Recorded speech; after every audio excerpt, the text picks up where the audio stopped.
Good morning, everybody. Welcome back to Firewood at the Furnace. Well, it is that time of year again already where me personally, I start making the change, the transfer from delivery mode to production mode. And while I've still got a few more deliveries left to do for this coming winter, those customers won't be ready for a couple weeks. So I'm going to go ahead and start my transition to processing. And as you can see here, I've had some cherry logs in the yard for a little while here now that were piled up over there next to the axis that I've moved around a little bit. We've got the EVO set up with the conveyor attached again. The dump trailer is underneath the conveyor, and we're going to process this cherry today and get it stacked in some totes. See how that process is going to work out. We're going to stack it in the totes right out of the back of the dump trailer. And I've got the 12-way wedge in today. Some of this stuff is not quite big enough to swap out for the 16-way. There is one or two logs here that I might need to do a couple resplits on, but for the most part, I think the 12-way is going to be the wedge for the job here today. So that's what's in store. Stick around.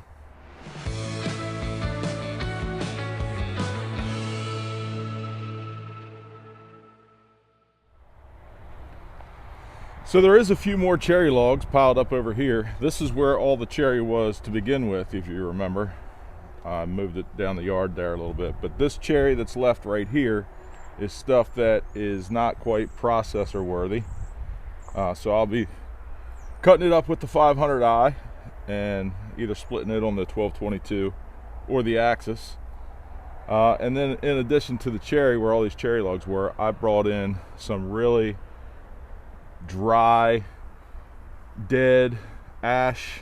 It's mostly ash here, but a couple oak logs that were on a tree job that we had probably 2 years ago now, and they're pretty good size logs.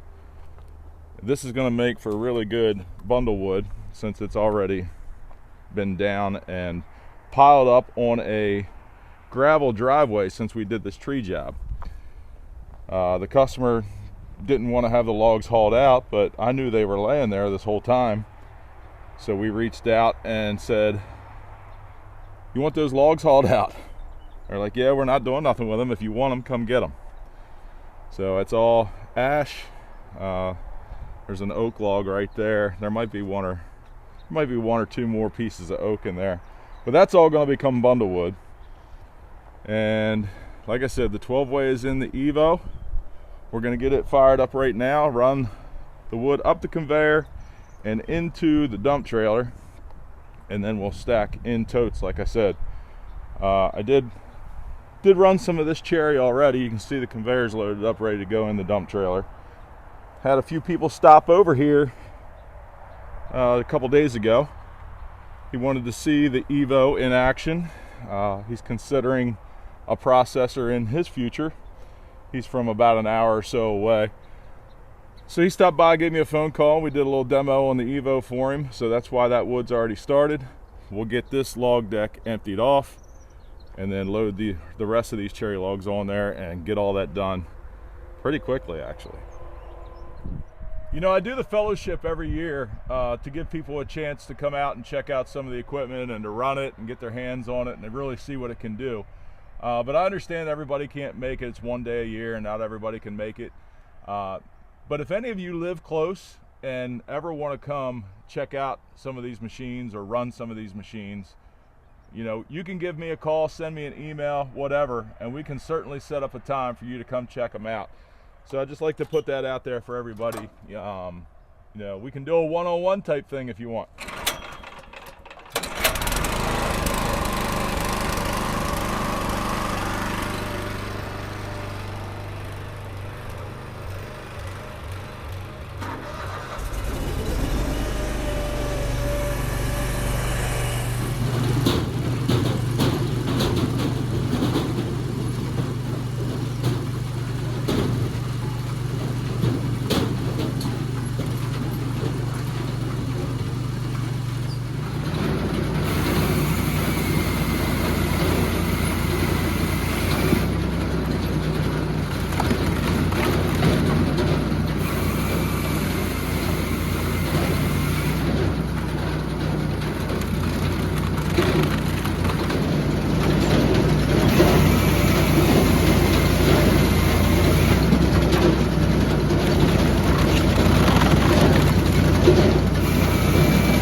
So that first deck load of logs is done.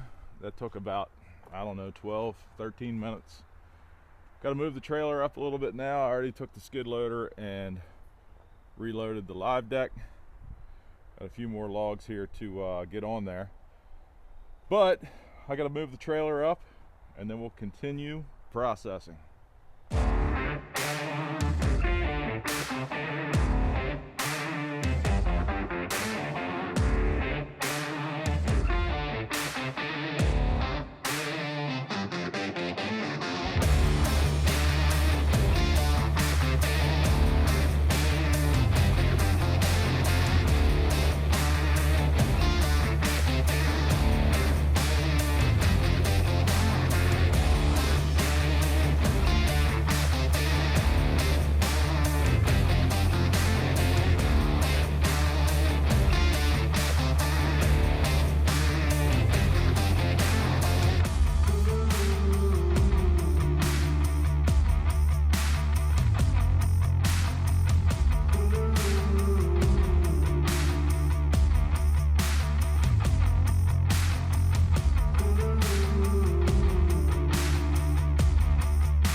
I always keep my cherry separate anyway, so even if I wasn't switching over and doing stacking in totes, I would still be doing this with the cherry anyway.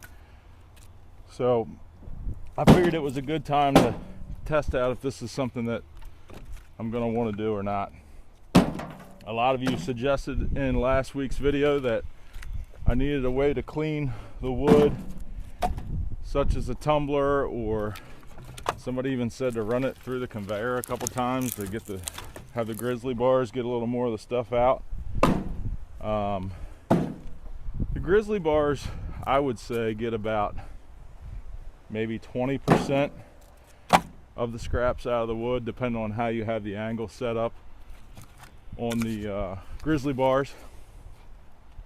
It's kind of a fine line there. You gotta play with it a little bit, depending on what the angle of your conveyor is, how high or low you have your angle set up. And then you gotta play with it to see, ideally you want the piece of wood to stay on the grizzly bars as long as possible, but still have enough of an angle for it to gravity feed down off of it. If you have it too shallow, they get caught up on the grizzly bars and then you end up with a clog. If you put it too steep, then the grizzly bars don't even have a chance to do their job. So we'll see how it goes, but for right now I'm going to be stacking in totes until I run out of totes, and then we'll be going back to piles, and maybe by then I'll have a solution figured out.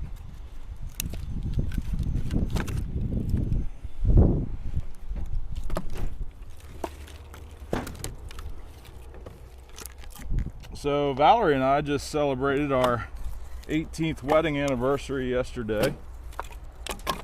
Didn't do a whole lot, just went out to dinner and spent time together. And 18 years we've been married. It's crazy. Been together a lot longer than that, but I guess she's gonna hold on to me for a little while. Anyway, what else has been going on? Oh, bad news for Taylor. She lost the engine in her car. She had a 2017 Chevy Equinox that was her baby. She named it Betty. Betty was the name of her car. She called me about a week ago and was in tears because her car broke down and it was making a funny noise and it wouldn't move. So of course I ran right up there to get to her to see what was going on, and seems the camshaft in the car completely broke and destroyed the engine.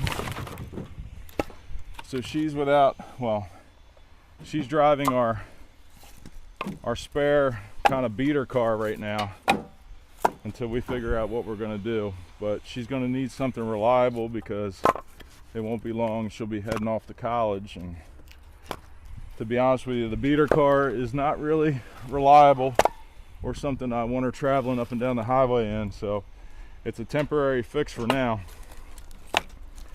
But yeah, she's kind of lost without her car. But anyway, enough rambling from me. I'm just gonna stack some of these totes up and we'll see how it ends up working out. I'll show you how much slash we end up with in the bottom of this trailer when we get done, and go from there.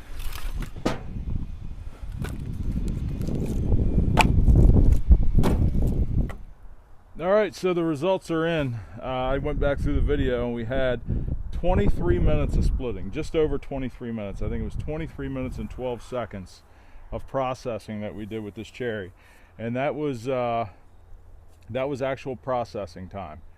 That doesn't include me moving cameras. That didn't include me reloading the log deck. So 23 minutes of processing, and here's what we ended up with. Here's the first IBC tote that I filled. There's the second, the third, and just about a fourth. So what that tells me is that in 23 minutes we split and processed well over a quart of wood. That's pretty quick. Now, the trade-off we talked about earlier is the slash. Now here's what the grizzly bars took out off the conveyor as we were processing. But here's what's left in the trailer.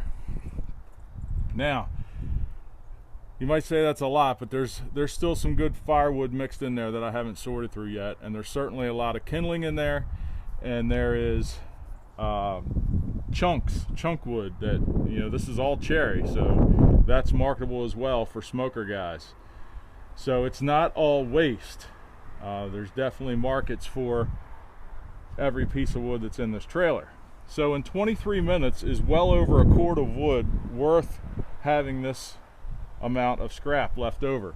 In my opinion, the answer is an absolute 100% yes. Now, obviously, stacking in totes is going to be what I'm going to do until I run out of totes. Hopefully, I'm going to be getting some more here soon. But after we run out of totes, we're going to have to go back to piling. And this amount of scrap in the piles is just not going to be acceptable for how I like to do my firewood. So what that means for me is one of two options. I'm either going to have to find more totes and stack. You know, a little bit more time on the front end is going to save me time on the back end. And you know something, not to get sidetracked here, but something I was thinking about while I was filling these totes up today is that doing firewood and processing firewood is kind of similar to building a race car. You might think those two things don't relate, but if you know anything about building race cars, and I'm no expert, I've never built a race car, but I've been around guys who have. The thing about race cars is that when you're building one to make it go fast and to make it run really, really well, if you modify and soup up one part of your car, you're going to create a weak point in another part of your car. So just for example, say you give it a bunch of horsepower your transmission's probably not going to hold up to that horsepower unless you beef up your transmission. So you do your motor and your transmission, and now you're worried about your rear end. Is your rear end going to hold up? So as you progress on one bottleneck of your firewood journey, you're probably going to create a weak point somewhere else, and that's exactly what I've done here.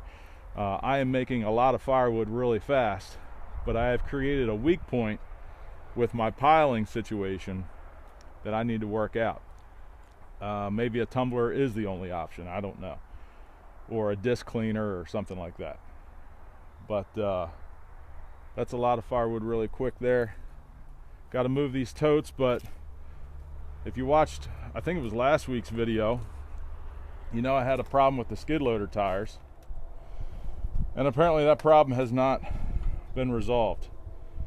I must have a slow leak in that tire. The pressure was low, and as I was moving these totes around with the weight on the front, it popped the bead once again. So that is this afternoon's project, to get that tire fixed once more. But anyway, I hope you enjoyed the video today. Thanks for coming back, stopping by. Every Wednesday morning, 7 a.m. we put a new video out. So if you're new here, please subscribe, tell your friends about the channel, and we will see you back here next Wednesday morning. Take care, everybody.